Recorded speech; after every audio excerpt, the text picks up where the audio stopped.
Tonight, the offensive begins. The latest as Turkish forces make their way into Syria and what it could mean for America's allies. Plus, the president pushes back against the impeachment inquiry. What comes next as House Democrats seek more information after that now infamous Ukraine phone call? All this and more tonight on Faith Nation.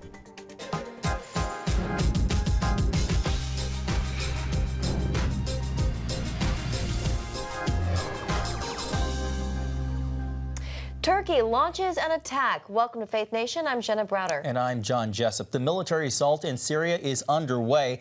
Turkish President Recep Tayyip Erdogan announcing the start of that campaign today on Twitter. And the White House is condemning the invasion as airstrikes rain down on northern Syria tonight. But what we are seeing is not a surprise. The long-planned offensive against the U.S.-allied Syrian Kurds has been in the works, but was seemingly emboldened by President Trump's recent surprise decision to remove U.S. troops from the region. That decision shocking many both here at home and around the world this week, and facing sharp backlash from members of Congress on both sides of the aisle. One of the president's most vocal supporters, Senator Lindsey Graham, said today the withdrawal could mark the biggest mistake of Trump's presidency. And evangelical leaders are also speaking out. Today, Franklin Graham tweeting this, quote, "Would you pray with me that President Trump will reconsider? Thousands of lives hang in the balance." And for more on the situation in northern Syria, we are joined by Michael O'Hanlon, a senior fellow with the Brookings Institution. Michael, thanks for joining us. It's nice to be with you. So you recently wrote an opinion piece in USA Today saying the president didn't have to do this to fulfill a campaign promise. Explain what you mean. Well, we all heard the president make lots of promises, like any politician, right? Because we have big debates about everything foreign and domestic in our presidential elections, but ultimately you only vote once. You vote for the overall candidate and the sum total of the positions that he or she articulated and which ones you think were most important. And sometimes you know what a president's basic pitch was. Ronald Reagan was Morning in America, stronger defense, lower taxes. You know, he was pretty clear on what his big themes were. I would say, you may agree or disagree, I would say Donald Trump had 10 or 20 big themes. And he certainly was pretty clear he didn't want another war like Iraq or Afghanistan. But when he talked about overall U.S. military capabilities around the world, I didn't hear him say a whole lot about Syria specifically, or small deployments like the 2,000 people we then had in Syria, which is now down to 1,000. In fact, what he often said when he talked about Syria was, we must defeat ISIS. We must defeat terrorism. So you had two campaign promises that were in some degree of tension or even contradiction with each other. He wanted to pull forces back home, but he wanted to win the fight on terror. President Trump's not the first politician to make contradictory promises or ones that reflect competing concerns, but he had campaign promises on all sorts of things. So why do we think that because he was elected president, therefore he had a big mandate to pull out of Syria? You know, I think most voters cared more about issues like taxes, Supreme Court, health care, et cetera, and overall foreign policy, not so much these small deployments in a place like Syria. So I just don't see a big campaign mandate. I think what he had to do is protect the country from terrorism and, to the extent possible, minimize our overseas deployments. And that's the overall message I got. That doesn't require us to pull 1,000 troops out of Syria, because that's already a very small, very efficient capability. Right, Michael, you just mentioned terrorism. A big concern, of course, is what this could mean in terms of fighting extremist terrorism in the region. Your thoughts there?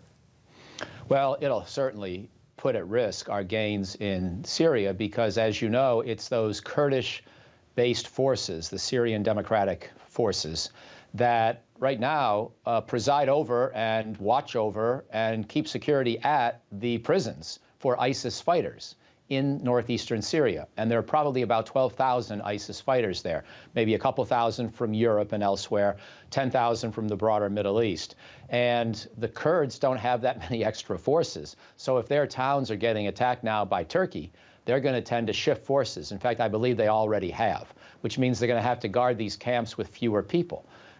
That's fraught. If maybe we help out, if some of those camps can be protected or if some of the prisoners can be brought deeper into Syria, where the Turks are not currently envisioning any operations, and the remaining U.S. forces stay put in Syria, maybe we can find a way to keep an eye on those ISIS fighters. But because President Trump made his decision so abruptly, and this Turkish offensive is now happening so fast, those preparations haven't been made. So the 12,000 ISIS fighters in those camps are now at risk of going free. That would directly contradict, I think, a very important campaign promise by President Trump. All right, Michael O'Hanlon, we have to leave it there, but thank you, sir. We appreciate your insights. Thank you very much. Middle East Bureau Chief Chris Mitchell joins us now from Jerusalem. Chris, you've heard the reports that airstrikes have begun on the part of Turkey. Turkey has warned that this incursion would happen. What's the goal there on the ground? Well, the goal there right now is to destroy what they call the YPG, which is a Kurdish group that's been affiliated with the people in northeast Syria.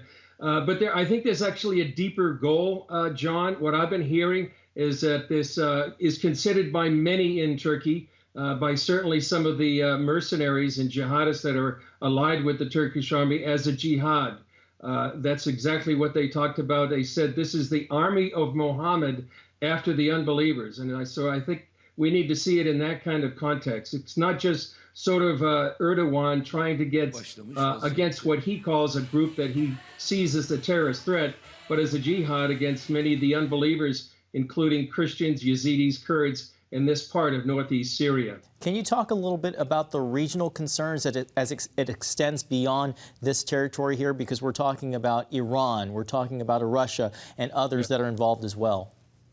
The regional concerns are epic. I mean, this could really upset the whole balance of power in the region because all of these powers that you mentioned, Turkey, Iran, Syria, they all have their eyes, including Russia, on this part of northeast Syria. They would like to have a piece of that pie. The United States presence has been holding them back for months, if not several years. And so it could upset. Now, what could happen, John, is if Turkey comes in, what's called the SDF, the Syrian Democratic Forces, have said it's quite possible they could surrender to the government of Bashar Assad. Now, what that would do is allow Syrian forces to come in, perhaps Russian forces, maybe even Iranian Shiite militias to come in. So that would really change the whole dynamic. It would diminish U.S. presence in the region. It would actually create a greater threat here to Israel. I'm glad you just said that. That was going to be my next question. You know, President Trump says he's defending his decision here, saying you got to think big picture. But how does this affect Israel when you're talking about Iran and its long-term goal to kind of connect this bridge in the Middle East? How does this affect the security there in Israel? It could have a disastrous effect on Israel because Iran has been trying to build a land bridge all the way from Tehran to the Mediterranean. They have been trying to fill the vacuum of the Syrian civil war by filling in Shiite militias, Hezbollah inside Syria. They want to get right up on Israel's northern border. So it represents the possibility of Iran getting much closer to Israel and poses an existential, well, maybe not an existential threat other than a nuclear weapon, but a very, very serious threat to the state of Israel. And Chris, that is more the big picture. The response there in Israel? No response yet, John, and the reason is it's Yom Kippur. I mean, basically, this country has shut down since about 5:40 p.m. local time. It will reopen in about 6:40 p.m. Local time. We'll get reaction after that, but so far, no reaction. It will be a delicate balance for Israel right now because they certainly want to support President Trump, but this really does pose a threat to them. Let me add this one thing, John. We have broken bread with many of these Christians earlier this year that are really on the front lines. People are leaving their homes. They're terrified about what can happen, what they see as a jihad against the, quote, unbelievers in that region. All right, Chris, as this situation continues to unfold, we'll continue to check back with you there in Israel. Thank you so much for your time. Thanks, John. And joining us now is CBN Chief Political Analyst David Brody. David, even the president's most loyal supporters, Lindsey Graham and others, are not supporting him on this issue. Yeah, and there's a reason for it. If you've noticed, the criticism to this president has run the gamut. because this isn't just about religious persecution and about how Christians could be slaughtered over there. That's important, obviously, to most people. I would think most people, especially the evangelical community. But it's more than that. Donald Trump said he was going to be strong on the war on terror. You have a chance now for ISIS to, in essence, reform over there. So you've got that. You have instability potentially in the Middle East, which could affect Israel. We talked about religious persecution. Oh, by the way, you have the moral issue about, should we just be protecting people over there to begin with? And then you have capitulation potentially to a dictator, or I say dictator, to a strong-armed thug, which many people call him, President Erdogan. So you put all of that together, and that's why it's coming from so many different angles here. The way this is being framed is that this is life and death. Is this President Trump just really digging his heels in here? Well, you'll never hear him say, I'm sorry. So I guess in that sense, he's digging his heels in for sure. But I think there's an asterisk to all of this. And what I mean by that is that there's going to be, I think, over this next 24 to 48 hours and into next week, a recalibration. Already we saw it from the White House. Hey, it's only 50 to 100 troops over there. And we're not moving them out of Syria. We're just moving them off the border. So that was the first recalibration. But I think what you're going to see, as a matter of fact, we're now understand we broke some news on CBN that President Trump's going to speak at the Values Voters Summit, Tony Perkins' Conservative Family Research Council event this Saturday. Now we find out that he'll actually be speaking to the folks at the dinner there Saturday night. That's Pastor Brunson, who, of course, was held by Turkey. That's where President Trump will speak. And my understanding from a few sources is that they are going to be actually rolling out some sort of new messaging, or at least something that will recalibrate what has happened here in Syria. Okay. Well, David, we want to shift gears here, talk about 2020. Yeah. Joe Biden, he for the first time today called for President Trump's impeachment. Why now?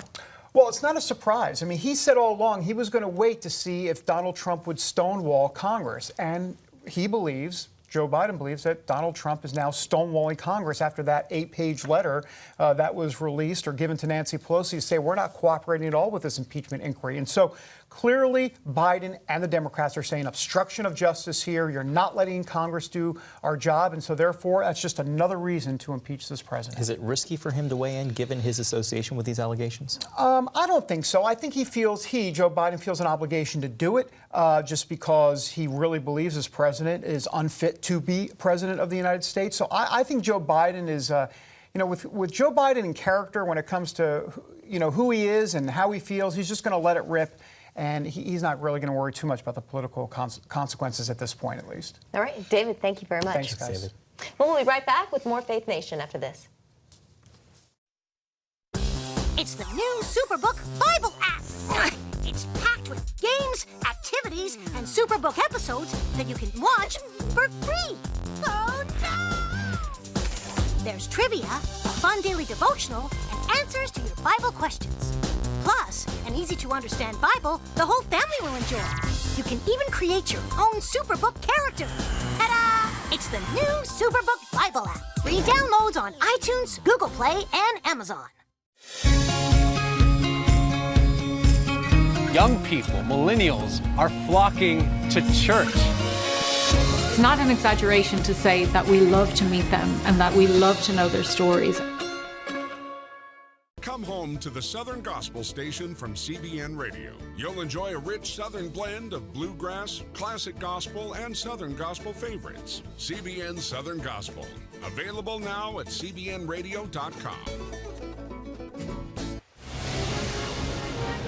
Woohoo! Hi, Superbook fans. Here's something else you'll love. It's the new Superbook Bible app. It's packed with games, activities, and Superbook episodes that you can watch for free.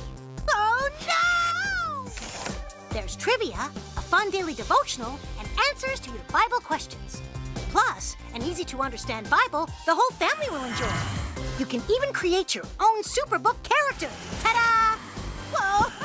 The Millsburg Falls man coming. Sorry, pardon me. Sorry, excuse me. Ouch! Are you getting this? Earn super points to win daily prizes, too. And so much more! Time to get back to my adventures. See you soon. It's the new Superbook Bible app. Free downloads on iTunes, Google Play, and Amazon. For Former Vice President Joe Biden is calling for President Trump's impeachment. The 2020 frontrunner threw his support behind the move for the first time today.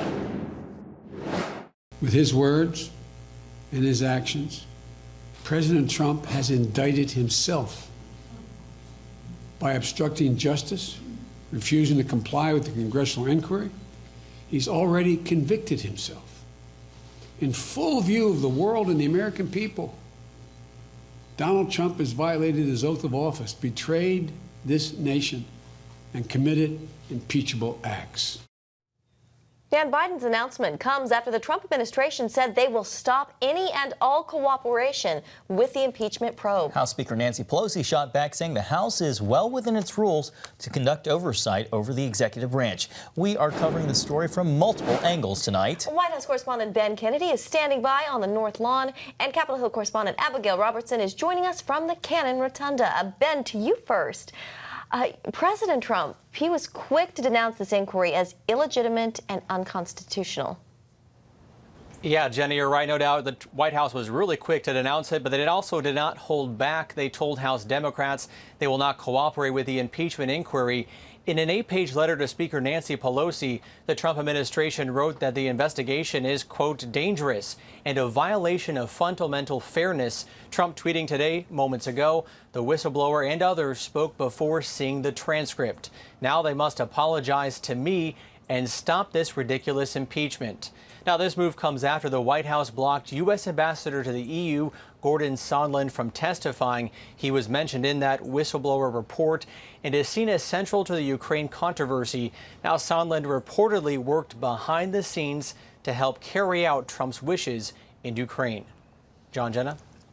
Let's bring in Abigail over on Capitol Hill. Abby, what's been the reaction from lawmakers to the White House letter?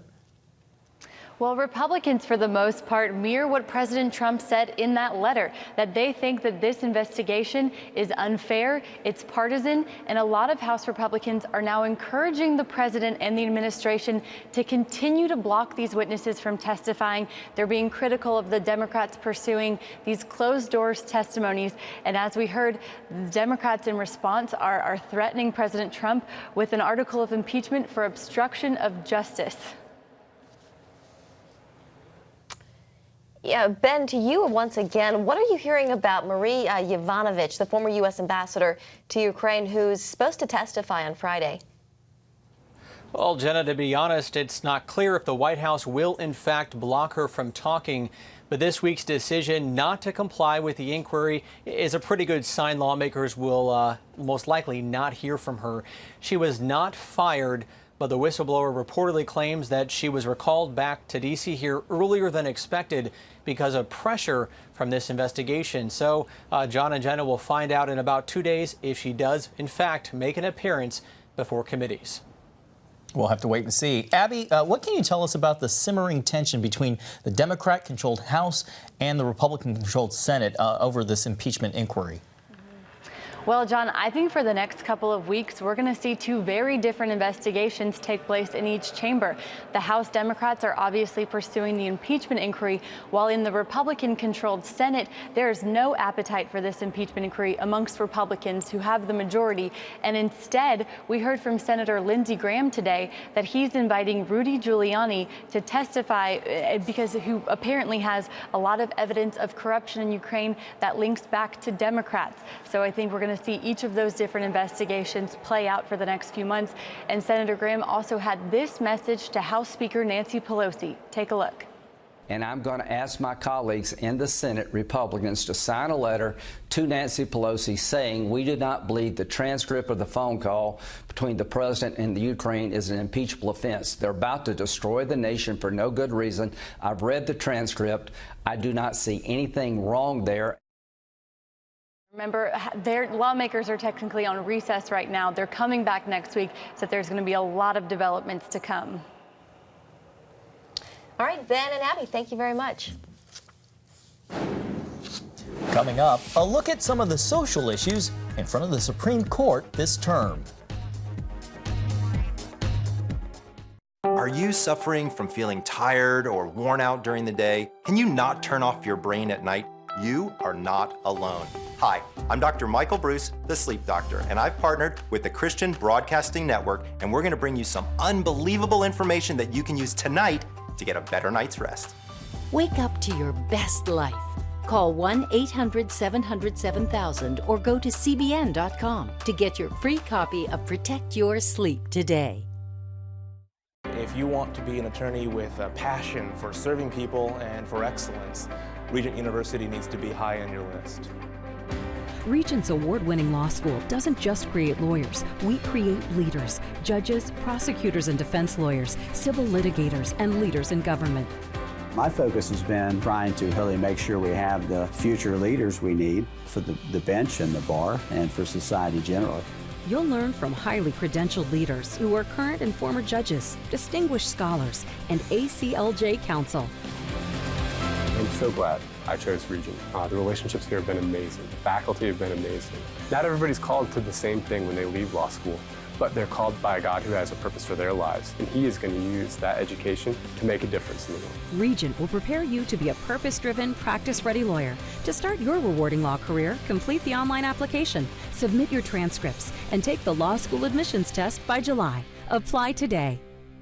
If you want to be an attorney with a passion for serving people and for excellence, Regent University needs to be high on your list. Regent's award-winning law school doesn't just create lawyers. We create leaders, judges, prosecutors and defense lawyers, civil litigators, and leaders in government.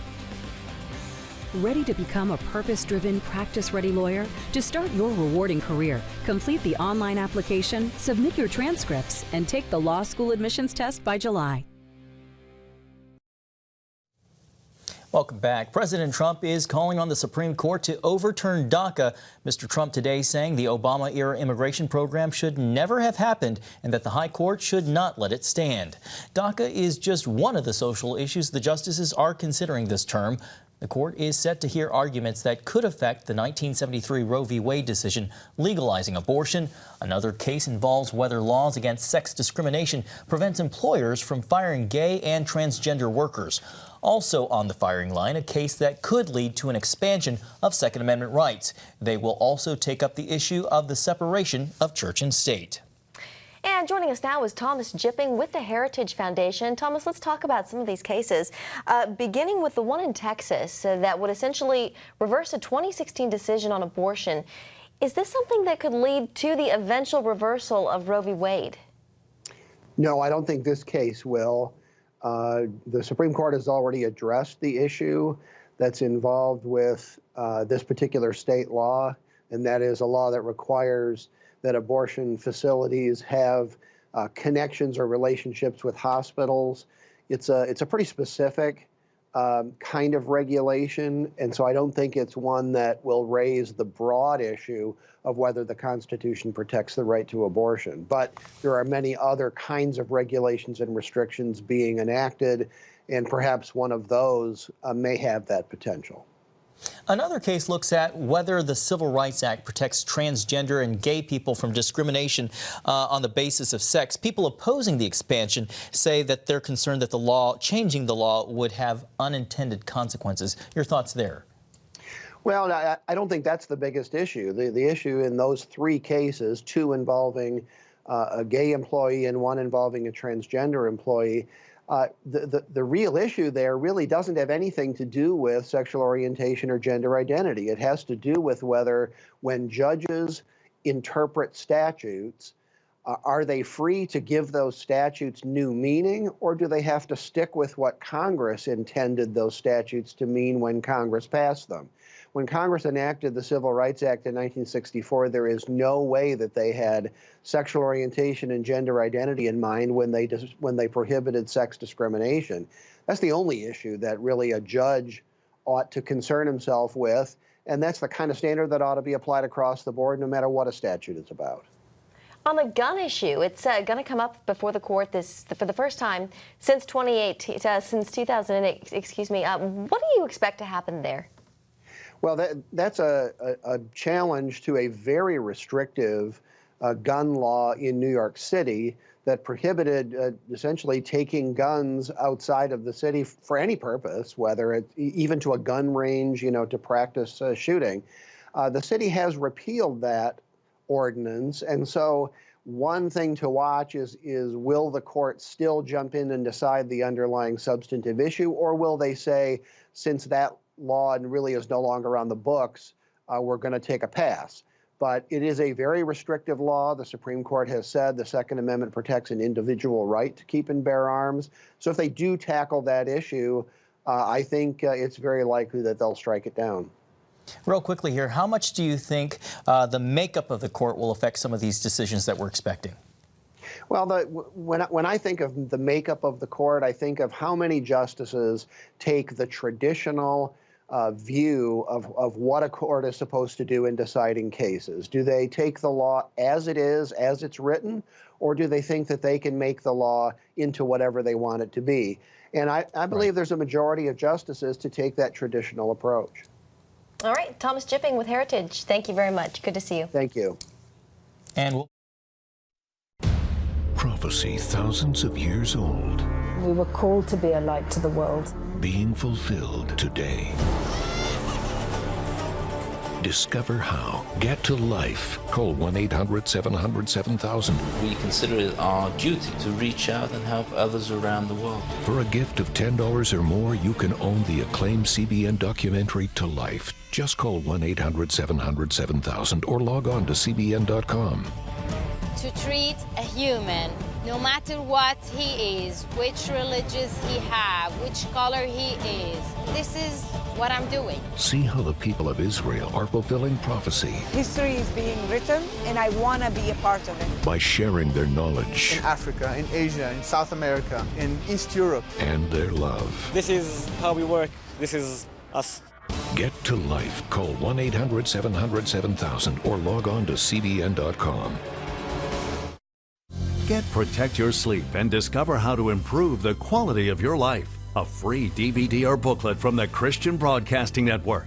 If you're not a great sleeper, you can do things to make yourself a great sleeper.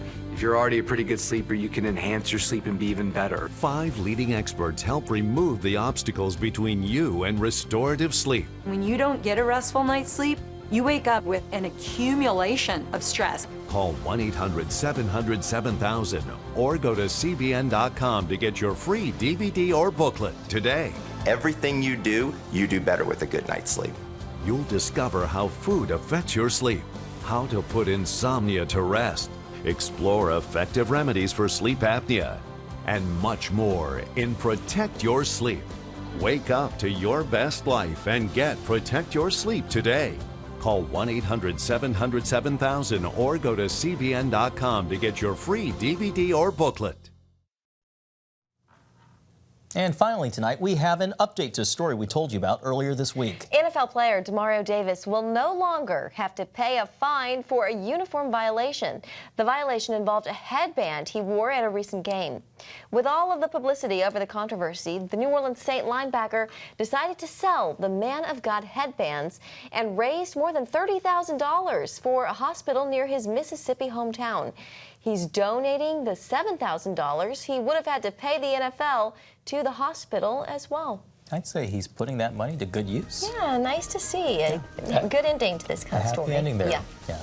Well, that's going to do it for tonight's Faith Nation. Have a great evening.